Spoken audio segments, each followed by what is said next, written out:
사사기 6장 11절부터 18절까지 우리 한 절씩 같이 교독하도록 합니다.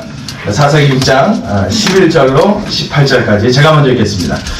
여호와의 사자가 아비에셀 사람 요아스에게 속한 오브라에 이르러 상수리 나무 아래 앉으니라. 마침 요아스의 아들 기드온이 미디안 사람에게 알리지 아니하려 하여 밀을 포도주 틀에 타작하더니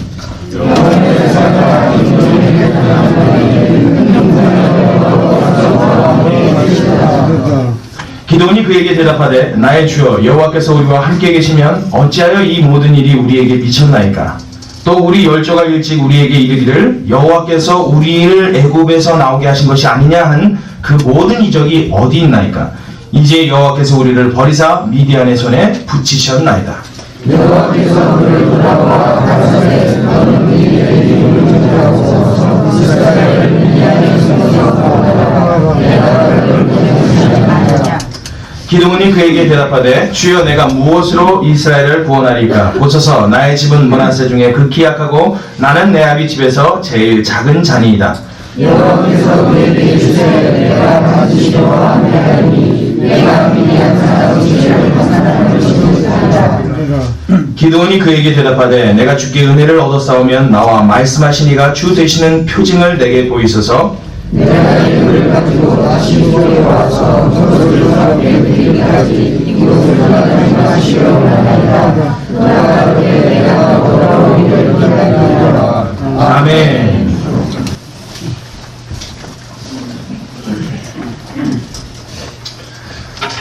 할렐루야. 일주일 동안 여러분 평안하셨습니까? 아까 예배 시작할 때도 제가 말씀을 드렸지만 지금 몸이 아닙니다. 어떤 노래 들어보니까 그러더라고요. 내가 걷는 게 아는군요. 그 다음에 내가 안 불러봐. 뭐 그러고 노래하더라고요. 웃는 게 아니고 걷는 게 아니래요. 그리고 웃는 게 아니면 우는 거야.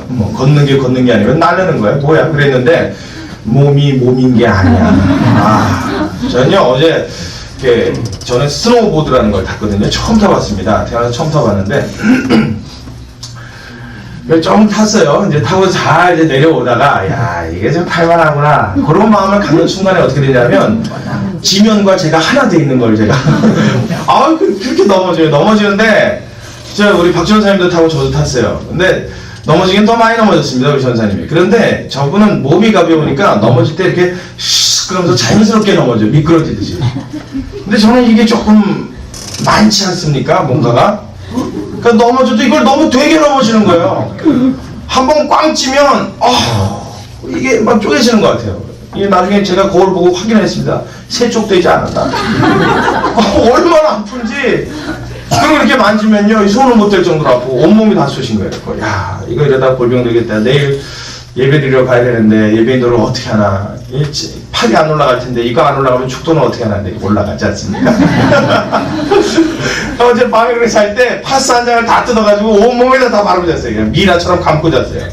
그래서 밤에 자면서 기도했죠. 하나님 제가 아픈 건 괜찮은데 예배는 좀 망치지 않게 해주십시오. 주님 도와주십시오. 그랬더니 몸은 뻐근한데 그래도 마음과 제 기분은 하나님 앞에 날아갈 듯 가볍습니다.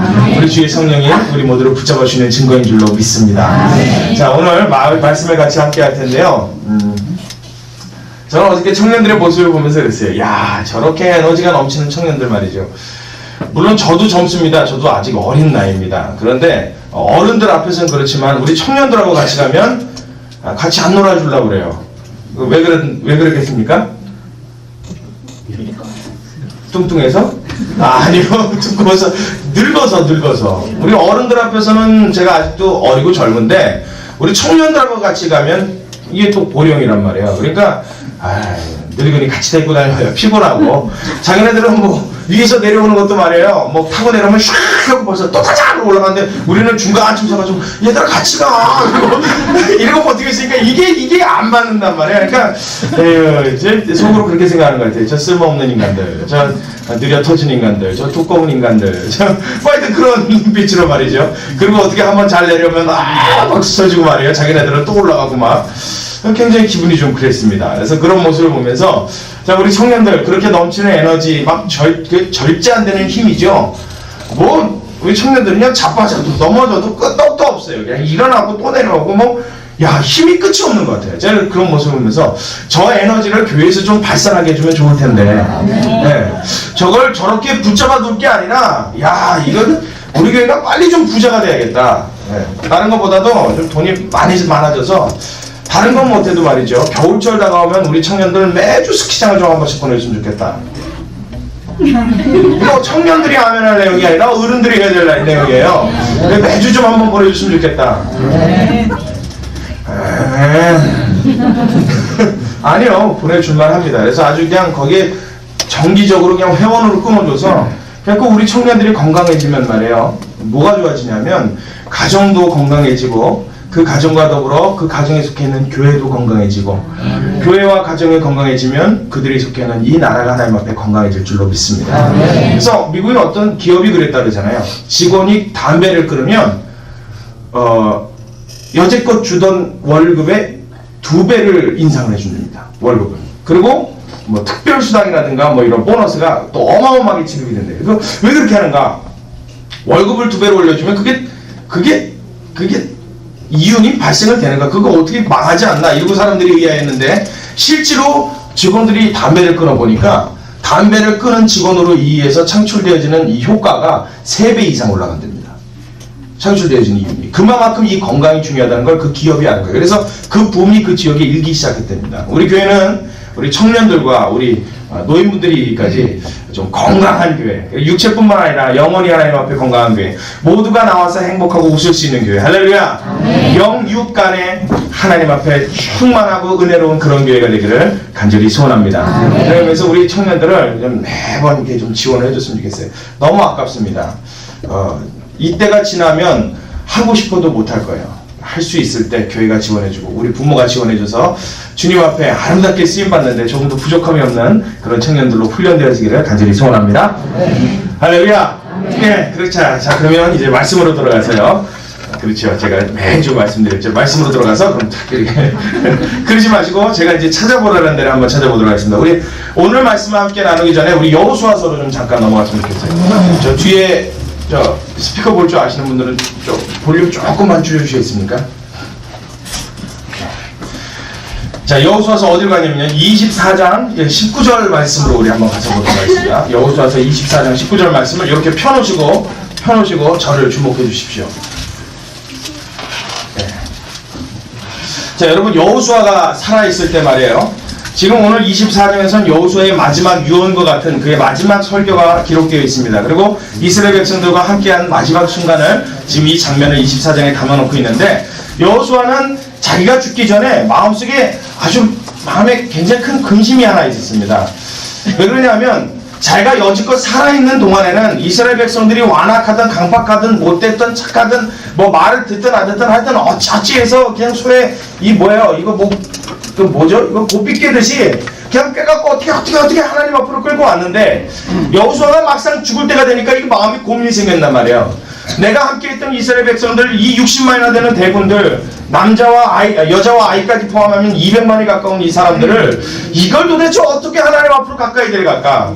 이제 내가 죽으면 그렇게 강제로도 하나님 앞에 끌고 갈 사람이 없을 텐데 이 백성들을 어떻게 할까 하는 그 고민이 굉장히 마음속에 크게 들었습니다. 그래서 이스라엘 백성들 보고 부릅니다. 야, 너네들 다 이리 와봐. 그래서 이렇게 앞에 모아놔요. 그럼 불러놓은 이스라엘 백성들한테 야, 이제 나 죽는데 말이야. 내가 이제 곧 너희들은 떠날 텐데 너네 지금 빨리 결정해라.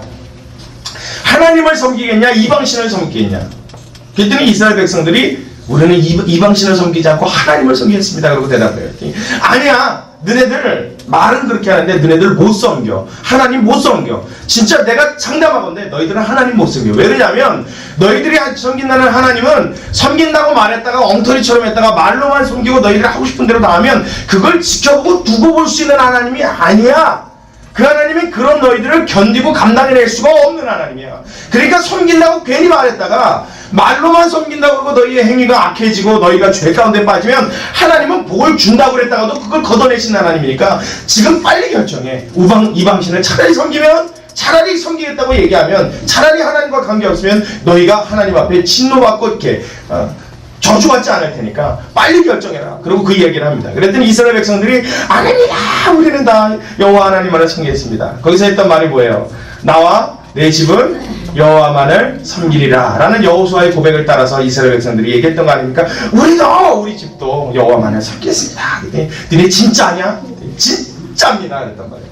얘들이 그러면 돌을 취해다 놓고 그 돌 보고 뭐라고 하냐면 너희의 그 말을 너희 자신이 증인이 되리라. 너희가 하는 그 고백을 이 돌이 들었느니라 하고서 그 앞에 언약을 세우는 장면이 나옵니다. 그게 바로 지금 찾아오는 24장 19절 이하의 이야기입니다. 제가 읽겠습니다. 여호수아가 백성에 이르되 너희가 여호와를 능히 섬기지 못할 것은 그는 거룩하신 하나님이요 질투하시는 하나님이니 너희 허물과 죄를 사하지 아니하실 것입니다. 만일 너희가 여호와를 버리고 이방신들을 섬기면 너희에게 복을 내리시는 후에라도 돌이켜 너희에게 화를 내리시고 너희를 멸하시리라. 백성이 여호수아에게 말하되 아니니이다. 우리가 정녕 무엇을 섬기겠다고요?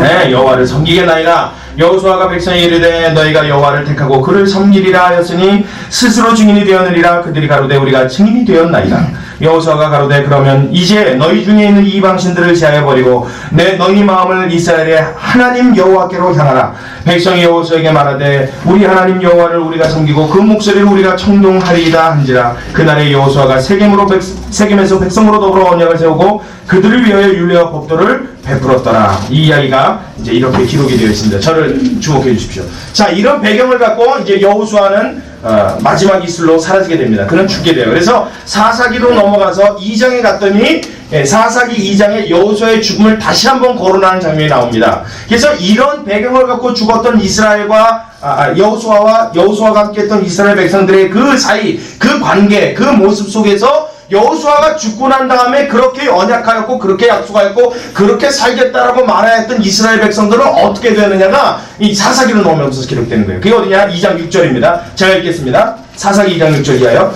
전에 여호수아가 백성을 보내매 이스라엘 자손이 각기 그 기업으로 가서 땅을 차지하였고 백성이 여호수아의 사는 날 동안과 여호수아 뒤에 생존한 장로들 곧 여호와께서 이스라엘을 위하여 행하신 모든 큰 일을 본 자의 사는 날 동안에 여호와를 섬겼더라. 네, 그들이 사는 날 동안 섬겼다는 거예요. 근데 그 다음에 어떤 일이 벌어졌냐면 8절 이하에 여호와의 종 눈의 아들 여호수아가 110세에 죽음에 무리가 그의 기업의 경내 에브라임 산지 가스산 북 딥낫 헤레스에 장사하였고 그 세대 사람도 다 그 열조에게로 돌아갔고 그 후에 일어난 다른 세대는 여호와를 알지 못하며 여호와께서 이스라엘을 위하여 행하신 일도 어떻게 했다고요? 알지 못하였더라. 자, 이제 사사기가 시작되는 어떤 전초전과 같은 그런 배경이 2장 6절을 통해서 기록되어 있는 것입니다. 다시 바꿔나가면 이스라엘 백성이 여호와 앞에서 여호수아와 함께하는 날 동안은 그의 가르침과 그의 인도함을 따라서 하나님 말씀대로 잘 살았다는 거예요. 그를 기억하였고 그를 배웠다는 겁니다. 근데 이미 그들의 마음속에 하나님에 대한 감격과 감사가 여호수아 죽는 날로서부터 사라지기 시작했어요. 그 자녀들에게, 그 자녀의 자녀들에게 그 물려오는 대에 이르기까지 여호와를 가르치는 일을 그들이 게을리하기 시작했습니다. 그러니까 어떤 결과가 벌어졌냐? 여호수아 죽고 여호수아와 함께했던 그들이 다 죽은 다음 세대부터는 여호와를 알지도 못하였고 그가 행하신 일도 알지 못하였더라. 몰랐다는 거야. 하나님은 모르는 이런 상황이 벌어져요. 그러니까 이들이 어떤 일을 벌이느냐? 이들이 아주 우리 지난주에 함께 나눈 대로 지난주 설교 말씀 여러분 제목 기억나십니까? 경거망동, 배은망덕, 황당무계. 이게 지난주 우리 설교였죠. 여호수아 죽은 다음에 하나님을 알지 못하고 그를 기억하지 못했더니 그들의 삶 가운데 맨 이런 일만 저지르더라는 거예요. 경거망독하고 배은망덕하고 황당무계한 짓만 하나님 앞에 골라하더라는 겁니다. 이런 이스라엘 백성들이 6장에 넘어왔더니 그들이 이제 죄를 짓기 시작해요. 하나님 앞에 온갖 죄악과 아모리 사람들과 그 이방신들을 안 섬기겠다고 말해놓고 우리가 대대로 나와 내 가정은 여호와만을 섬기겠다고 말해놓고 여호와 하나님을 마음속에서 싹 지워버리고 나니까 금방 어떻게 돼요? 이방인들이 섬기는 신이 좋아 보이는 거예요. 그들이 굉장히 매력적으로 보이는 겁니다. 왜 그러냐면 여러분 그 배경을 말씀드릴게요. 여호와 하나님은요 그의 말씀을 쫓아서 순전하고 착하고 아름답게 살아야 주님이 좋아하십니다. 주님의 말씀대로 주님의 뜻대로 서로 섬기며 나눠주며 희생하며 아름다운 삶을 살아야 하나님은 좋아하세요. 그분의 뜻이 그거예요. 하나님 안에서 하나님의 자녀다운 삶, 하나님이 좋아하는, 하나님이 멋있어하는, 하나님이 인정하는 그러한 삶을 살기를 하나님은 그 백성들에게 원하십니다. 근데 이방신들은 그게 아니에요. 이방신은 인간의 죄악된 성품을 따라 살면 잘한다고 그래요. 예를 들면 여러분 바알신 같은 경우에는 하늘을 주관하는 신이라고 그들이 믿습니다. 태양의 신이라고도 하고 비를 주관하는 신이라고도 하고 뭐 별명이 많아요. 그 뭐 파리의 왕이라고 해도 똥파리 신이라고 해도 별명이 다 많습니다. 이 바알이라는 왕은 어떻게 하나님 앞에 하나님이라니 주여 이 바알이라는 신 앞에는 어떻게 제사를 드리냐면 꼭 여신이 함께 등장합니다. 바알이라는 신과 함께 등장하는 여신인데 이게 아세라 신이에요. 그래서 아세라 신과 이 바알 신은 부부 신으로 인정을 합니다. 그렇게 생각을 해요. 그래서 그 신전 안에서 바알을 섬기는 선지자들이 있고 아세라를 섬기는 선지자들이 있는데 바알을 섬기는 선지자는 남자고 아세라를 섬기는 선지자는 여자입니다. 그래서 미성년자들이 너무 많잖아요. 그래서 제사를 드리려면 어떻게 되냐면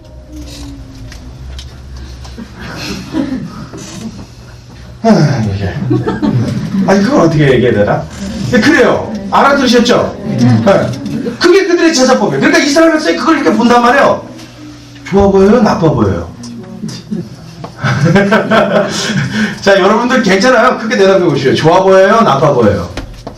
대답 못 하시는데. 자, 보십시오. 여기서 예배가 끝나고 마석을 넘어가는데 가곡리쯤 가다 보면 여러분 목욕탕이 하나 있습니다. 아시죠? 네. 그 목욕탕에서 불이 났어요. 어떻게 되겠어요? 네? 옷 다 입고 남자분들은 정장에 넥타이 매고 할렐루야. 자, 그럼 여러분들이 그 장면을 봐요. 지금 봐요. 그러면 봐요? 안 봐요? 근데 왜 대답 안 해요? 여러분 그게 싫어요 그러시는 분들은 어머 그럼 진짜 가려야 돼. 근데 여러분도 가리긴 가려. 근데 어떻게 가려요? 어머! 맞아요 틀려요? 크게 대답해요. 맞아요 틀려요? 좋아 보이더란 말이에요. 이스라엘 백성의 눈에 그게 좋아 보이더라는 거예요. 정말 어머 그런데 어머 이렇게 바뀐단 말이에요. 무슨 얘기인지 아시겠습니까? 이스라엘 백성이 그들에게 물 들어가는 과정이에요. 그러니까 그들이 섬기는 신이 너무 매력적이야.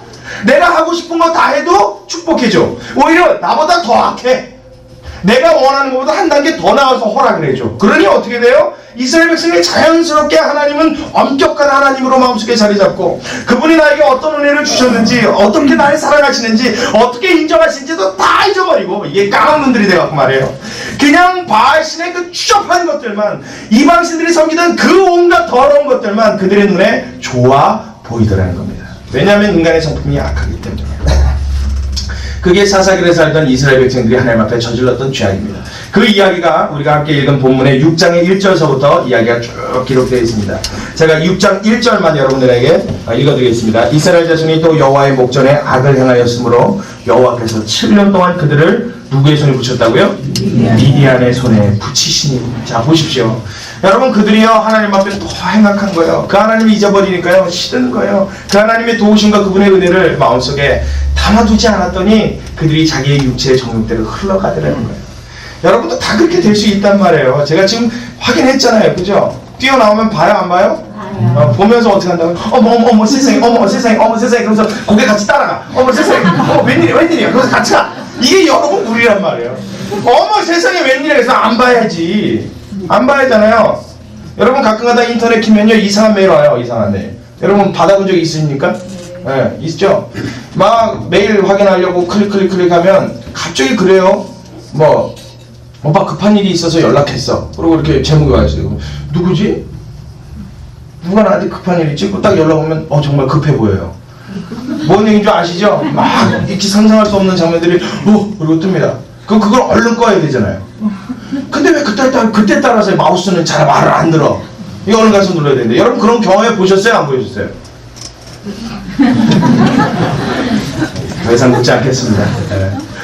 여러분 그 대답 못하는 게 벌써 우리 다 합니다. 다 무슨 얘기인 줄 알아요. 그게 저와 여러분이란 말이에요. 그게 사사시대를 살았던 이스라엘 백성의 모습이었단 말이에요. 현대를 살아가는 저와 여러분의 모습이 꼭 그와 같단 말이에요. 아무리 엄격해 보이고 아무리 경건해 보이고 아무리 거룩해 보이는 사람이라 할지라도 뒤를 돌아서 그의 속을 들여다보면 그의 가진 것을 다 벗겨내고 그의 알맹이를 보면 그의 속을 보면 하나님 앞에 참으로 입에 담을 수 없을 만큼 추악한 것이 바로 저와 여러분이 사는 이 땅의 인간들의 모습인 줄로 믿습니다. 이게 이스라엘 백성이었고 현대에 사는 우리예요. 할 얘기는 참 많은데 제가 이쯤에서 이 얘기는 접어놓고 들어가겠습니다. 여러분이 많이 한번 고민해 보십시오. 그렇지, 나도 그렇지, 맞아, 나 그런 사람이야. 여러분 스스로가 여러분 자신을 돌아볼 수 있길 바랍니다.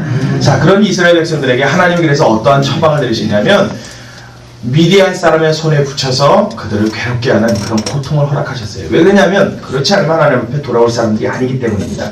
괴롭고 고통스러워야 아이고 큰일 났구나 라고 무릎 꿇을 수 있는 마음이 드는 게 이스라엘 백성이었기 때문이에요. 그래서 미디안의 손에 7년간을 붙이셔서 굉장히 고통을 당하게 했습니다. 그랬더니 이들이 어떻게 했냐면 추수 때만 되어지면요, 이스라엘 백성이 곡식을 걷어서 추수 때만 되어지면 미디안 사람과 더불어서 이방의 몇 족속들이 올라와서 그걸 싹 다 뺏어갑니다. 꼭 그걸 표현하기로 뭐 같다고 표현했냐면 성경에 메뚜기와 같다 그러고 표현했어요. 메뚜기 때 어떻습니까? 한번 때를 져서 쫙 날아가고 지나가면 거기에 또 초록색이 남아요, 안 남아요? 초록색이라고 하는 건 싹 없어집니다. 메뚜기 떼가 한번 싹 지나가면 싹 다 갈라먹고 지나가요. 하여튼 이 미디안 사람이 이스라엘 백성을 얼마나 괴롭혔는지 꼭 마치 메뚜기처럼, 이 메뚜기 떼처럼 그냥 한번 싹 쓸고 지나가면 추수 때가 얻었던 1년 동안 열심히 농사 지었던 게 하나도 남지 않는 거예요. 얼마나 고통스럽고 괴롭겠습니까? 그렇다고 힘으로 싸워서 되지도 않고 그 막강한 민족이 와갖고 치고 가는데요, 다 뺏어가는데요. 아주 그냥 미치고 환장하는 것이죠. 그냥. 그래서 어떤 일이 일어나느냐, 오늘 우리가 읽었던 본문에 드디어 기드온이라고 하는 사람이 등장합니다. 제가 설교하기 앞서서 참 마음에 걱정되는 게 있어요. 우리 도니 형님을 천국 가서 뵈면 그분한테 저는 굉장히 욕을 많이 먹을 것 같습니다. 또 뭐 그분뿐입니까? 울 형님, 또 셋 형님, 누구지 아세요? 도니 형님은 기드온 형님이고요. 또 울 형님은 바울 형님이고, 셋 형님은 좋습니다. 세 형님은 모세. 자, 오늘 본문에 봤더니요, 이 기드온 우리 믿음의 선배, 우리 형님이 등장을 하십니다. 근데 이분이 어떤 모습으로 등장하시냐면요, 정말 재밌는 모습으로 등장을 하세요. 너무 재밌습니다. 자, 보십시오. 자, 우리 같이 말씀 봅니다. 자, 11절과 12절까지 우리 같이 봅니다. 11절과 12절 같이 읽습니다. 시작. 여호와의 사자가 아비에셀 사람 요아스에게 속한 오브라에 이르러 상수리 나무 아래에 앉으니라. 마침 요아스의 아들 기드온이 미디안 사람에게 알리지 아니하려 하여 밀을 어떻게요? 포도주 틀에서 타작하더니 여호와의 사자가 기드온에게 나타나 이르되, 아이 참, 정말 여러분 이걸 읽으면서 어떤 기분 드십니까? 자, 기드온이란 분이 어떤 일을 하고 계시는데 하나님의 사람이 가서 만났냐면요, 밀을 타작을 하는데, 여러분 밀 타작하는 거 저는 해보지는 않았습니다. 근데 보통 곡식을 타작할 때는 넓은 마당 같은 데서 해요? 아니면 좁은 데 들어가서 해요? 네, 넓은 데서 하죠. 팍 트인 데서. 왜냐하면 이거 타작을 할 때 거기서 나오는 그 뭐라 그러죠? 건불, 뭐 겨, 이런 것들이요. 이런 것들이 바람에 날리게 하고 알곡만 나오려면 탁 트이고 환하고 넓은 데 나가서 해야 됩니다. 근데 지금 밀을 타작하는데 어디 들어가서 하고 있대요? 포도주 틀에 들어가서. 포도주 틀이란 건 포도를 그 안에 집어넣고 이렇게 사람들이 올라가서 밟든가 아니면 큰 뚜껑을 닫고 사람들이 돌아가면서 눌러서 짜든가 하는, 하여튼 어떤 형식으로 짜든 간에 이 좁은 틀입니다. 그 안에 포도를 넣어놓고 짜는 조그만 틀이에요. 그러니 여러분 그 안에서 밀을 타작하면 밀이 제대로 타작이 됩니까 안 됩니까? 제대로 안 되죠. 근데 포도주 틀에 들어가서 밀을 타작한다는 거, 여러분 그러니까 상식적으로 그렇게 하면 돼요 안 돼요? 안 돼요. 그러니까 다시 바꿔 말하면 저의 입장에서 밀을 뺏으러 갔단 말이에요. 곡식물을 뺏으러 갔어요. 그런데 뺏으러 가면 보통 어디로 뺏으러 가냐면 광야 들로 뺏으러 갑니다. 왜냐면 거기서 타작을 해야 정상이니까요. 그럼 뺏으러 간 입장에서는 밀을 지금 포도주 틀 안에 들어가서 타작하고 있을 것이라는 걸 상상을 해요 못해요? 네, 그러니까 거기 들어가서 지금 숨어서 밀을 타작하는 거예요. 무슨 말인지 이해가 가십니까? 그러니까 기드온의 입장에서는 지금 밀을 포도주 틀 안에 들어가서 타작을 하면서 폼과 자세가 어떠냐면 이러고 한단 말이에요 지금. 왜요? 뭐 때문에? 누가 두려워서? 미디안 사람이 두려워서. 그들이 와서 뺏어가면 이것마저 다 뺏기니까 고개 숨어서 벌벌 떠면서 이러고 하는 거예요. 그럼 기드온의 모습이 여러분 대범한 사람으로 여러분 여기십니까? 소심한 사람으로 여기십니까? 에이, 이거 막 필요 없죠. 소심하기가 이럴 데가 없는 사람입니다. 여러분 마음속에도 그럴지 몰라요. 야, 그래도 사람이 가오가겠지 말이야. 가오라는 말이 일본 말이라 좀 그런데 우리 흔히 하는 표현이요. 야, 그래도 배짱 있지 남자가 야, 거기 들어가갖고 그거 조금스럽게 만약에 거기서 그렇게 틀면 타작하고 그러고 나 같으면 뺏기고 말지 안 해. 근데 여러분 실제로 한 번, 두 번 계속 뺏겨 보십시오. 여러분이 그거 먹고 살아야 되는데 나쁜 사람들이 와서 그거 다 가져간다고 생각해 보십시오. 그러면 여러분 같으면 안 들어가겠습니까? 들어가요. 여러분 그게 우리 기도원 모습과 우리의 모습의 공통점입니다. 어쨌든 기도원이 그렇게 벌벌 떨면서 무서워서 포도치틀 안에 들어가고 밀을 타자고 있었단 말이에요. 근데 해필이면 왜 고기로 이렇게 내려와서 하나님의 사자가 내려앉아요? 고기 그렇게 걸터 앉아갖고 기도원을 이렇게 쳐다보는 거예요. 엄마는 지금 뭐하냐? 보니까 포도치틀 안에서 포도주를 짜는 게 아니라 밀을 타자를 하고 있더란 말이에요. 그래서 이걸 쳐다보고 야 쫌생아 너 뭐하냐? 여러분 우리는 이렇게 불러야 정상입니다. 쫌생이 아니에요 그거. 얼마나 쫌스러워요. 야씨 남자가 그거 하나 좀 안 뺏겨보겠다고 그 안에 들어갔고 야 너 하면서도 쪽팔리지 않냐? 너 그거 하면서도 스스로도 창피하지 않아? 이렇게 얘기해야 정상입니다. 근데 이 하나님의 사자도 좀 이상한 사자예요. 좀 정상이 아닌 사자입니다. 이 사자가 뭐라고 얘기하냐면 너 하나님의 용사야 큰 용사야 그러고 그러세요. 할렐루야 할렐루야.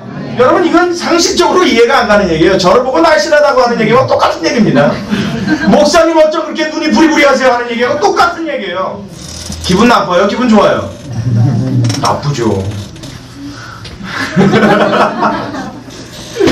예, 우리 박 전사님한테는 참 눈이 참 부리부리하고 멋있습니다 그러면 저렇게 반응해요. 저렇게 기억 없어. 뭐예요? 나도 안 되는 거죠. 아주. 근데 저한테는 그런 말 하면 이거 비꼬는 얘기입니다. 그죠?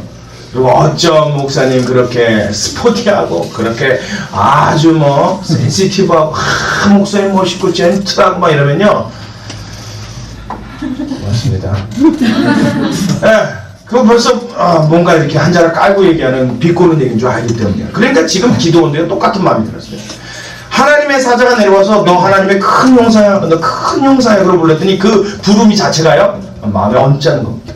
여호와께서 너와 함께 하시는도다 그랬어요. 그러면 우리 같으면 어떻게 했어요 여러분? 지금 무서워서 막 덜덜 떨고 밀을 타작하는데 하나님이 너와 함께 있다는 소식을 천사로부터 쫙 들었어요. 그럼 여러분 어떻겠습니까? 좋아요. 좋기만 해요? 저 좀 거품 물고서 그러고 죽을 거예요. 너무 좋아서. 상상해 보십시오. 무서워 죽겠는데 지금 미디안 사람이라서 뺏어갈지 모르는 그런 상황에서 덜덜덜 떨고 있는데 미디안이 아니라 누가요? 하나님의 사자가 나에게 와서 너 큰 용사야 여호와께서 너와 함께 하시오 아멘. 그리고 막 그냥 그 자리에서 포도주를 딱 때려보시더라고. 다 덤벼. 왜? 여호와 하나님이 나와 함께 하신대. 이렇게 나와야 정상인데요. 큰 용사란 말이 기도원 마음에 와 이게 찌른 거예요. 그러니까 자존심이 팍 상했어요. 그렇게 반응을 해야 되는데 어떻게 반응하냐면 자 우리 같이 봅니다. 자 13절 우리 같이 있습니다. 13절 시작. 기도원이 그에게 대답하되 나의 주여 여호와께서 우리와 함께 계시면 어찌하여 이 모든 일이 우리에게 미쳤나이까? 또 우리 열조가 일찍 우리에게 이르기를 여호와께서 우리를 애국에서 나오게 하신 것이 아니냐? 한 그 모든 이적이 어디 있나이까? 이제 여호와께서 우리를 버리사 미디안의 손에 붙이셨나이다. 웃기지 마 이 소리야. 이 말을 한마디로 하면 웃기지 마십시오. 너 큰 하나님의 용사야. 하나님이 너와 함께 계셔. 그랬더니 기도원이 이 팔을 다 꼬고 왼편으로 돌이키면서 웃기지 마십시오. 그러는 거예요. 왜요? 내가 왜 이렇게 초라해졌는데, 내가 왜 이렇게 무능해졌는데, 내가 왜 포도주틀에 들어와서 밀을 타작할 정도로 겁쟁이가 됐는데, 내가 왜 이런 소심이가 되었는데, 내가 왜 이렇게 하나님 앞에 이런 무능한 자가 될 수밖에 없었는데 하나님이 함께 하신다고요? 나를 큰 용사라고요? 웃기지 마세요. 나는 지금 하나님 앞에 아무것도 할 수 없는 무능한 자예요. 여러분 이것이 기도원의 고백이었고 이스라엘 백성의 고백이었고 오늘 사는 저와 여러분의 대표자의 고백입니다. 우리의 고백이에요. 하나님 앞에 하나님 나는 이런 모습 아닙니까? 하나님이 나 도와주셨잖아요. 하나님이 나를 붙들지 않았잖아요. 하나님이 미디안 손에 나를 붙였기에 하나님 나는 요만 요걸로 살아가고 있는 것이 아닙니까? 우리 때로 하나님 앞에 이렇게 고백하지 않아요? 이게 우리의 모습이라는 거예요. 이게 우리의 삶의 현 주소라는 겁니다. 그래서 우리에게요 참 재미난 것은 기쁨이 있는 날도 있습니다. 즐거운 날이 있어요. 행복한 날도 있습니다. 그러나 이건 잠깐 지나가고 항상 마음이 힘들고 괴롭다는 생각으로 가득한 이유가 내가 하나님 앞에서 이런 마음을 갖고 살아가기 때문에 그 생각이 지배하고 있는 거예요. 그러니까 주님 앞에 나올 때마다 아휴 주님 이 죄인 참 척박한 이 세상을 일주일 동안 살아가다 이렇게 주님 앞에 나갔습니다 라고 우리 기도하는 이유가요 여러분 진짜로 여러분 삶을 보면요 그렇게 척박만 하진 않습니다. 때로는 즐거운 날도 있어요. 때로는 하나님이 복 주셔서 웃는 날도 있습니다. 할렐루야. 그래요 안 그래요? 근데 주님 앞에 나오면 항상 뭐라 그래요? 주여 이 제약된 세상 속에서 세상과 싸웠다가 싸운 적 있어요 여러분? 거짓말도 잘해. 하나님 앞에 주여 이 험난한 세상 속에서 세파와 싸우고 시름하다가 주님 지친 몸 상한 몸 주님 상처받은 몸 고칠 데 없어 주님 앞으로 나와서 어디가 다쳤는데요? 없단 말이에요. 근데 하나님 앞에 이렇게 표현하는 건 뭐예요? 내 삶이 항상 주님 앞에 이렇게 어렵고 힘듭니다라는 생각이 내 마음속에 잠재되어 있기 때문입니다. 기드온처럼 오늘 현대를 살아가는 우리 모두가 그때 당시 이스라엘 백성처럼 하나님이 우리를 버리지 않았나? 하나님이 우리의 삶 가운데 이제 더 이상 손대주고 있지 않으신 건 아닌가 하는 두려운 마음과 그런 공포심이 내 마음을 가득 메워서 우리는 무엇이요? 항상 피해자로, 항상 고달픈 자로, 항상 피겁자의 모습으로 하나님께 내 자신을 비추게 되어진다는 것입니다. 이게 기드온을 통한, 이스라엘 백성을 통한 우리에 대한 하나님의 진단이신 것입니다. 자, 어떻습니까? 그런 자에게 하나님이 다시 한번 이야기하십니다. 너 하나님의 용사요. 그 말을 걷어들이지 않으시고 그렇게 인정하시는 그 이야기를 주님은 밀어붙이는 거예요. 이 기드온이 그 얘기를 듣고 나서요, 천사에게 한 가지 청을 합니다. 우리 그 얘기하기 전에, 자, 이쯤 되어서 여러분 옆에 사람을 이렇게, 자기 자신을 손으로 이렇게 한번 쳐보십시오. 자, 이렇게 가슴을. 이러지 마시고, 예쁘게 잘 이렇게 치면서, 자, 한번 따라해봅니다. 바로 이 사람이 하나님의 사람이다. 바로 이 사람이 하나님의 큰 용사다. 할렐루야. 아멘. 안 따라한 사람은 뭐야 도대체? 자, 한 번만 더요. 자, 이렇게 다시 한번 치면서 쳐보세요. 진짜다. 자, 그리고 옆에 사람을 슉 보십시오. 서로 마주봐요. 또 세 명의 사람 번갈아 보지 마시고 이렇게 쫙 찾아서 아이고 나 참 세 명의 사람은 자꾸 누굴 봐? 그냥 보세요. 계속 보십시오. 보세요. 저 보지 마시고 보십시오. 옆에 사람 보세요. 보죠. 그래서 민망하시죠? 오래 보고 있으니까. 더 보세요. 괜찮아요. 더 보십시오. 이렇게 그 사람의 얼굴을 막 익히십시오. 어떻게 생겼나. 이 사람이 눈이 이렇게 생겼었구나. 오늘 보니까 눈이 좀 갈색이네. 자세히 보십시오. 자, 그 다음에 저를 보십시오. 자, 다 보셨으면 바로 그 사람이 하나님의 큰 용사인 줄로 믿으시기 바랍니다. 근데 걔 중에는 여러분 표정이 야, 하나님의 용사 다 얼어 죽었다. 야, 얘가 하나님의 용사면 난 하나님이게? 그런 표정을 짓는 분도 있어요. 있을 수 있습니다. 왜요? 별로 그렇게 용사같이 생기진 않았거든요. 다시 한번 보십시오. 용사같이 생겼습니까? 진짜로요. 거짓말하지 마시고. 진짜 하나님의 사람같이 생겼습니까? 할렐루야. 할렐루야. 그것이 바로 하나님이 우리의 가운데 내려주신 진단이라는 거예요. 생긴 건 용사 같지 않아요. 눈도 쪽째져가지고 말이에요. 얼굴도 펑퍼지고 살만 띠룩띠룩 붙어가지고 저 사람이 무슨 일을 할 수 있을까? 저 사람이 뭐 대단할까? 어떤 사람은 쫙쫙 말라가지고 툭 치면 넘어질 것 같은 그 사람 말이에요. 그죠? 야, 저게 뭐 할 줄 안다고. 야, 웃기지 마라. 네가 하나님의 용사야? 용사 다 얼어 죽었다. 네가 나가서 네 같이 있는 그 군대가 싸움 벌이면 그냥 나가자마자 길에 걸려 넘어져서 죽겠다. 야, 싸워보지도 않고 죽을 것 같은 용사, 정말 하나님의 사람 같아 보이지 않은 하나님의 사람, 정말 하나님의 능력이라고 눈 씻고 찾아봐도 찾아볼 수 없는 바로 그 사람, 그 사람에 대해서 하나님은 이렇게 이야기하시는 거예요. 왜? 일을 이게 말이 꼬여서 말이죠. 하나님이 이렇게 이야기하신다는 거예요. 어떻게 해요? 너 하나님의 사람아. 할렐루야.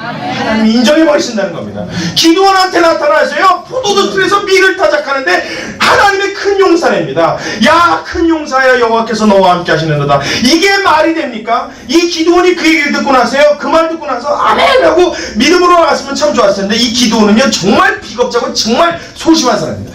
그러니까 제가 나중에 천국 가면 그 양반 보고 큰일 났다는 얘기예요. 너 왜 이렇게 나를 깠니? 그러고 얘기하실 거예요. 저는 뭐 하여튼 우리 기드온 그분도 누구도 마찬가지입니다. 하여튼 예수님만 증거될 수 있으면 사람은 주님 앞에 빛날 가치가 없는 줄로 믿습니다. 좌우수경 이 기드온이라는 분이 얼마나 황당한 분이냐면 이런 약속을 듣고도 그걸 못 믿었어요. 주의 사자가 정말 하나님의 사자인 것을 나에게 보이시옵소서. 내가 잠깐 집에 갔다 올 텐데 그럼 그때까지 기다려 주십시오. 그리고 하나님의 사자인 것을 나에게 증거해 주십시오. 이 말은 뭐냐면 그런 얘기를 들었는데 하나님의 사람아 내가 너와 함께하고 하나님이 너와 함께 하실 것이다. 미디안을 내 손에 붙였다라고 하는 이 14절 이하에 나와 있는 이야기를 지금 약속으로 기도원이 받았는데 그게 안 믿겨지는 거예요. 안 믿겨지는 것보다 더 큰 문제는 뭐냐면 저 얘기를 하는 사람이 하나님의 사자 맞을까라는 게 의심되어지는 겁니다. 그래서 집에 가고 예물을 가지고 와요. 이렇게 음식과 뭐 이렇게 고기와 이렇게 해서 준비하고 떡과 가지고 옵니다. 그거를 그 하나님의 사자 앞에 내놨더니 하나님의 사자가 지팡이를 내밀었고 손으로 탁 펴니까 어떻게 해요? 거기에 불이 붙어버립니다. 그리고 하나님은 확 사라져요. 거기서 그가 사라집니다. 그래서 하나님의 사자인 것을 그 앞에 증명으로 보여줘요. 증거해 주십니다. 그랬으면 이쯤 되면 야 진짜 하나님의 사자구나. 야 진짜 하나님이 나한테 함께 하신다는 거구나. 야 진짜 미디안을 내 손에 붙이겠구나. 이제부터 뭔가 으쌰으쌰 일어나겠구나. 이러고서 나가야 이게 정상인 사람입니다. 근데 이 기도원은요 참 독특한 분이에요. 그렇게 증거를 받아놓고도 또 부족해요. 그래서 무슨 짓을 하면 양털을 깔아놓고 하나님 앞에 기도합니다. 주여 나의 시험을 용서하시고 나에게 응답하옵소서. 그럼 뭐라고 하냐면요. 뭐라 그래요? 하나님이 밤새 비를 내리시는데 어떻게 해요? 양털은 빼고 온 지면이 젖어 있게 하옵소서. 그러고 난 다음에 하나님이 그래서 어떻게 해요? 그 다음날 아침에 일어나 봤더니 양털은 뽀송뽀송한데 온 땅이 젖어 있지 않습니까? 가만히 생각하는 거예요. 야 이게 우연일지도 모르겠다. 혹시 알아? 지나가던 돼지가 이 양털이 팍 엎어졌고 자빠져 죽었는데 비가 밤새도록 내렸는데 그래갖고 양털만 앉아있지. 아니 그래도 그걸 하나님이 그렇게 하신 거 아니에요. 그죠? 그러니까 그게 안 믿겨져. 그래서 두 번째 어떻게 하냐면 주님 요번에는요 용서하십시오. 주님 용서하시고 한 번만 더 내 기도를 들어줘. 참나 뭐라 하냐면 요번엔 양털을 다시 깔아놓대. 주님 요번에는 양털만 젖고 땅은 마르게 하여 주옵소서. 근데 그 다음날 일어날 것 같아요. 그걸 꽉 잡으니까 양털에 물이 가득하나 온 땅이 말라있는 거예요. 그걸 보고 기도원이 그제서야 일어나서 하나님 앞에 나갑니다. 그것도 그냥 울며 불며 그냥 아주 그냥 뭐예요? 뭐 하면 뭐 먹기? 울며 겨자 먹기로 나가는 거예요. 예. 그래서 그냥 쥐어 짜면서 나가는 거예요. 그래서 이스라엘 백성들한테 싸울 용사들을 다 모읍니다. 모아놨더니 너무 하나님이 많대요. 그 중에 두려운 마음이나 후회하는 마음이 돌아가라 다 돌려보냅니다. 그런데도 하나님이 아직 많대요. 이 기도원이 그래요. 막 걱정을 합니다. 이렇게 적은 인원 갖고 하나님은 어떻게 싸웁니까? 그런데도 돌아가래요. 그리고 시내가에 내려가서 물을 떠먹게 하는데 너희와 함께한 자 중에 이렇게 손으로 떠서 개처럼 핥아먹으면서 좌우를 살피는 자는 남겨두고 머리를 쳐박고 막 물을 먹는 자는 돌려보내라 그래요. 그래서 해봤더니 손으로 핥아먹는 사람이 몇 명이 나왔냐면 300명이 나와요. 그게 기도원의 300용사 아닙니까? 300명만 남았어요. 그래서 300명과 함께 싸우러 가는데 이건 황당한 일입니다. 도대체 기도원이요 그 앞에 들어가서 싸울 만한 이건 300명 갖고 뭘 합니까? 아니 상대편 군사는 몇만 명이나 되는 어마어마한 군사인데 300명 갖고 가서 뭘 싸웁니까? 하나님이 기도원한테 명령을 내리세요. 너희가 밤새 그들과 싸우는데 횃불을 준비하고 그 횃불 위에 항아리 씌우고 한 손에 나팔을 들고 내가 너에게 사인을 줄 때까지 기다리라. 사인을 주면 항아리를 깨면서 나팔을 불어라 그래요. 그래서 이 기도원이 세 대로 나눕니다. 300명을 세 대로 나눠갖고 포위를 하게 해놓고 그걸 산에 올라가서 기다리다가 하나님의 사인을 받고 지금이야로 공격명령을 내립니다. 그랬더니 항아리를 일제히 깨면서 나팔을 불고 횃불을 높이 올립니다. 빵빵 불면서 그래서 막 앞으로 막 전진하는데 미디안 사람의 눈에 그게 어떻게 보이냐면요 어마어마한 대군이 온 산을 다 가득 메운 것처럼 착각하며 보이는 거예요. 그러니까 당황한 이들이 일어나서 어떻게 지들끼리 치고받고 도망가면서 찔르고 치고받고 다 죽은 거예요. 할렐루야. 300명이 한 명도 죽었어요? 안 죽었어요? 아무도 안 죽었어요. 누가 싸우셨습니까? 할렐루야. 근데 여러분 상상해 보자고요. 300명이 세 대로 나누면 100명 100명인데요. 그 사람들이 그 산 중에 첩첩산 중에 그것도 수만 명이 모여있는 그 군사의 진영에 300명이 100명씩 나눠서 포위하고 있다가 빵 나팔 불었다고 생각해 보십시오. 그 소리가 들려요? 안 들려요? 여러분 뭐야? 어디서 훈련하나? 여러분 이렇게 들려야 정상이에요. 횃불 300개가 여러분 멈춰있으면 그래도 좀 보이는 것 같지만 여러분 100개씩 나눠서 그 산에 이렇게 있다고 생각해 보십시오. 잘 보이지도 않습니다. 여러분 잘 보이지도 않아요. 그 수만 명의 군사가 세 대로 나눠있는 300명의 횃불과 나팔 소리를 듣고 어마어마한 인원으로 보이겠다는 건 하나님이 그들의 눈에 역사하신 거예요. 할렐루야. 그 눈을 잡아서 뒤집어 버린 거예요. 그냥 잘못 헛걸어 보게 만드신 거예요. 귀를 갖다가 잡아서 뒤집어 놓은 거라고요. 나팔 소리가 온 산을 울리는 소리로 횃불이 온 산을 뒤덮은 군대로 보이게끔 만드신 하나님, 그가 일하신 그 놀라운 능력이 기도원을 기도원되게 하신 줄로 믿습니다. 그렇다면 기도원은 끝내 하나님 앞에 멋진 사람이 된 거예요? 멋진 사람이 아닌데 멋진 사람처럼 된 거예요. 네, 두 번째란 말이야. 두 번째란 말이야. 우리는 착각합니다. 말씀 읽으면서요, 특별히 사사기 같은데 삼손 같은 사람 보면 그가 막 힘으로 막 블레셋과 싸워서 이기고 막 턱뼈라더라고 수천 명을 때려 죽이고 뭐 별거 다 하지 않습니까? 당나귀 턱뼈로. 그럼 뭐 하나님의 사람들 중에 처음에는 어떻게 시작했다가 특히 오늘 우리 같은 이 기도원 같은 사람이에요. 하나님 앞에 무섭고 막 떨리는 마음으로 이렇게 막 송심이로 겁쟁이로 그렇게 살다가 하나님 앞에 나중에 큰 업적을 남겼던 기록들이 쭉 나오고 그의 생애가 딱 마감되어지면, 이야, 역시 기도원이 이런 사람이었으니까 하나님이 아시고 불렀구나라고 우리는 착각하게 됩니다. 여러분, 기도원은 끝까지 하나님 앞에 멋지고 우리가 생각하는 엄청난 위대한 위인으로 탈바꿈된 게 아닙니다. 처음에도 소심이었고 처음에도 겁쟁이였고 처음에도 바보였어요. 그는. 근데 마지막 하나님 앞에 크게 쓰임받을 때도 그의 능력이 발휘되어지고 그의 갖고 있던 재량이 발휘되어져서 하나님 앞에 쓰임받은 게 아니라 그는 그대로 소심이고 그는 그대로 바보예요. 그는 그대로 부족한 자였어요. 그는 그대로 인간의 냄새나는 그런 인간으로 하나님 앞에 서 있는 그대로 변치 않았어요. 다만 무엇이 변했느냐? 여지껏 손대지 않았던 하나님의 손이 기도원을 통하여 미디안에 미쳤을 때, 여지껏 일하지 아니했었던 하나님이 기도원을 통하여 일하셨을 때 우리 눈에 기도원은 하나님의 사람으로 탈바꿈되어진 놀라운 큰 용서의 모습을 나타나게 된 줄로 믿으시기 바랍니다. 그게 오늘날 저와 여러분에게 역사하시겠다는 하나님의 약속인 줄로 믿으시기 바랍니다. 나는 그대로 소심이란 말이에요. 나는 그대로 부족한 멍청이란 말이에요. 나는 그대로 하나님 앞에 아무것도 아닌 존재예요. 아무것도 아닌 자, 아무것도 못하는 자, 절대적으로 무능한 나에게 하나님이 손을 대는 순간 어떻게 되더라고요? 나는 안 바뀌었는데, 나는 달라지지 않았는데, 나는 그대로인데 나를 통하여 일하시는 그 하나님이 나를 하나님 앞에 하나님의 사람답게 바꿔놓으시더라는 이 놀라운 하나님의 위대한 능력, 그 하나님의 능력을 믿으시는 여러분 되시길 주님의 이름으로 축원합니다. 아멘. 이게 하나님의 약속이란 말이에요. 할렐루야. 아멘. 하나님 믿어요? 아멘. 하나님. 더 놀라운 것은요, 이런 기도원이 히브리서 11장에 믿음의 사람으로 기록되어 있다는 것입니다. 하나님의 믿음의 사람들을 열거할 때 기도원, 바락, 입다, 삼손, 그 외에도 내가 누구를 더 얼마나 더 거론하리요. 히브리 기자를 통해서 이런 기도원의 모습이 하나님의 위대한 자로 인정되었다는 것은, 하나님이 히브리서 기자를 통해서 이 사람을 하나님의 위대한 자로 인정했다는 것은, 오늘을 사는 저와 여러분, 주님 앞에 별 볼 일 없고 가진 것 없고 내세울 것 없는 나약한 내 모습이지만, 다시 한번 옆에 사람 보십시오. 그런가 안 그런가? 이 사람이 뭐 할 수 있겠어 생각들죠? 내 눈은 그렇게 인정이 되지만, 내 눈은 그렇게 보이지만, 우리 하나님의 눈에는 큰 용사여 너 하나님의 사람이라고 인정하시는 그분의 음성을 여러분 귀로 들을 수 있는 은혜가 임하시길 주님의 이름으로 축원합니다. 이 주님의 약속인 거예요. 이스라엘을 하나님이 이렇게 구원하시는 겁니다. 오늘 이 땅에 살아가는 동안 여러분 삶 가운데 닥치는 모든 환난과 어려움이 있습니까? 여러분 일어나는 수많은 일들 때문에 여러분 낙심되고 걱정이 됩니까? 두려워서 포도주 틀에 들어가 밀을 타작하고 싶은 마음이 여러분 마음속에 계속 끊임없이 듭니까?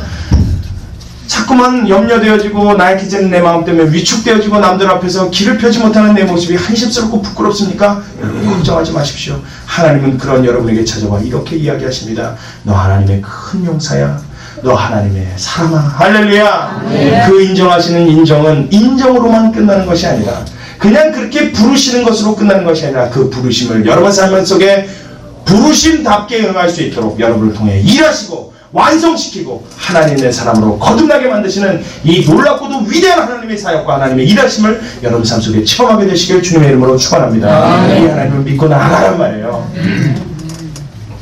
그러니까 여러분 너무 그렇게 걱정하고 여러분 그렇게 너무 괴로워하지 마십시오. 그러면 하나님이 서운해 하신단 말이에요. 고린도전서 3장 이하에 보면요, 여러분 이런 말씀이 기록되어 있습니다.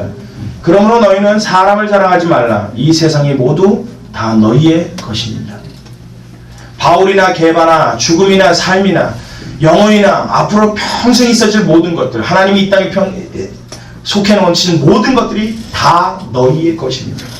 너희는 그리스도의 것이요 그리스도는 하나님의 것입니다. 여러분 이 땅을 살아가는 동안 우리의 삶 가운데 하나님이 모든 걸 다 허락해 놓으셨다는 겁니다. 그저 아직까지 내는 안 보일 뿐이에요. 내가 거울에 비춰본 내 모습이 초라해 보이는 것은 그저 이 땅을 살아가는 내 겉 육신과 내가 입고 있는 이 육신의 장막이 그래 보일 뿐입니다. 이미 하나님은 우리를 하나님의 큰 용사로 하나님의 사람으로 인정해 놓으시고 여러분에게 모든 걸 다 속해 놓으셨다는 것, 여러분 이 사실을 마음속에 새길 수 있는 여러분 되시길 주님의 이름으로 축원합니다. 그래, 여러분 교회 오셔서도요 이 사역자들 앞에 뭐 목사나 전사 앞에 더 막대하라는 건 아닙니다. 그렇다고 너무 굽신거리지 마십시오. 여러분들은 하나님의 자녀예요. 하나님이 여러분을 하나님의 사람으로 인정하신과 동시에 그렇게 되게 하시려고 작정한 자들입니다. 우리는 뭐냐면 그냥 가정교사예요. 그냥 부모입니다. 월급 받고 일이나 해버리면 그만이에요. 그냥. 네. 하나님의 일꾼으로 쓰임받는 그냥 그런 자들입니다.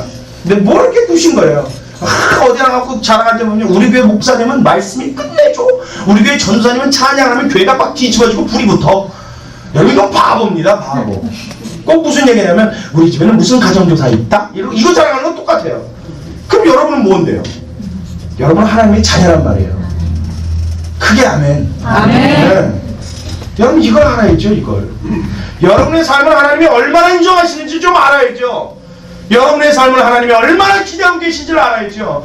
여러분의 삶을 통해서 여러분이 말씀 좋은 그 교회라고 한다면, 찬양 좋은 그 교회라고 한다면, 뭐 능력이 나타나는 교회라고 한다면 그런 교회를 통해서 여러분을 양육하고자 하시는 하나님의 마음이 얼마나 큰 줄을 좀 헤아리셔야 될 게 아닙니까?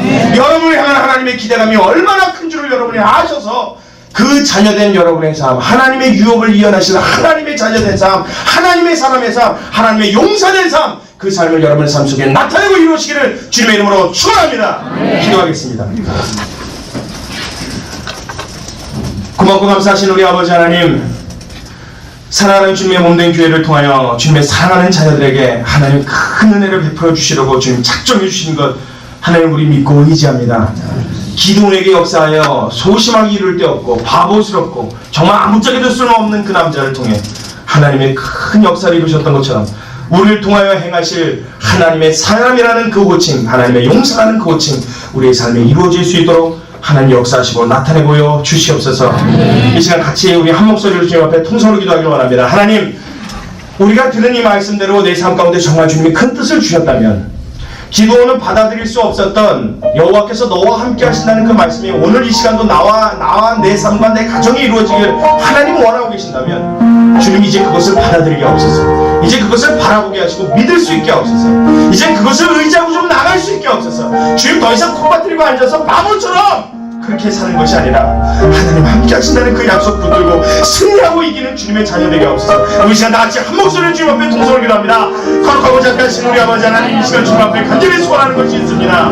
주님, 내 마음과 내 생각, 주님 나의 염려, 나의 걱정, 나의 갈등 너무나도 커서 하나님 내가 신분이 어떤 자인지, 내가 하나님 앞에 어떤 신분으로 어떤 모습으로 살아가는지 주님이 알지 못하고 살았습니다. 주님, 이 시간 주님 앞에 간구하는 걸 인사하오니 주님, 하나님의 사람이라고 약속해 주신 주님의 음성, 하나님의 용사로 인도하신 그 주님의 음성, 나의 신분과 나의 자격을 완전히 바꿔놓으시는 그 하나님의 음성, 주님 우리 기억하게 하시고 주님 붙잡게 하여 주옵소서. 너는 그렇게 바보스럽게 앉아있을 자가 아니야. 너는 그렇게 나약하게 묻어나게 앉아있을 자가 아니야. 너는 그렇게 소심하고 비겁한 자가 아니야. 내가 너를 크게 세울 거야. 내가 너와 함께 할 거야. 내가 너를 붙들어줄 거야. 내가 너를 일으킬 거야 하시는 주님, 주님 우리 마음속에 세고 기억하게 하여 주옵소서. 우리 주님과 더불어 나가는 동행하며 하나님의 일하신 하나님의 역사를 체험하게 하시고 그렇게 도우시고 하나님 우리를 통해 주시는 주님의 그 음성 듣고 언제나 주님 앞에 힘내고 찬양하며 주님 우리 힘있게 달려나갈 수 있는 주님의 자녀 될 수 있도록 하여 주옵소서. 아버지의 교벌 과부를 이루는 하나님의 귀한 자녀들입니다. 하나님의 귀한 자녀들입니다. 하나님 붙잡아 주시옵시고 하나님 주님 앞에 자신감 있게 하시고 언제나 주님 앞에 영광과 찬양하고 하나님의 붙잡게 하시고 주님 우리의 마음과 생각을 붙들어 주시옵소서. 또 아버지 하나님 기도를 주시며 우리를 붙잡아 우리를 통하여서도 하나님을 주시옵소서. 하나님 있는 이 나라의 이미 주님 앞에 고백할 수 있는 주님의 위대한 사랑 우리 모두를 사랑하여 주시옵소서.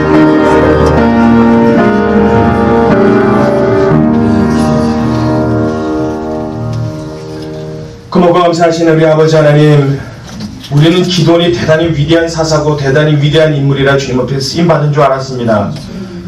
주님, 그런데 바보 중에 바보, 천치 중에 천치인 것을 우리가 말씀을 통해서 알았사오니 나 역시도 주님 앞에 바보요, 천치요, 무능하고 소심한 자라면 주님 앞에 쓰임받기에 마땅한 조건이 이미 갖춰진 줄로 믿습니다.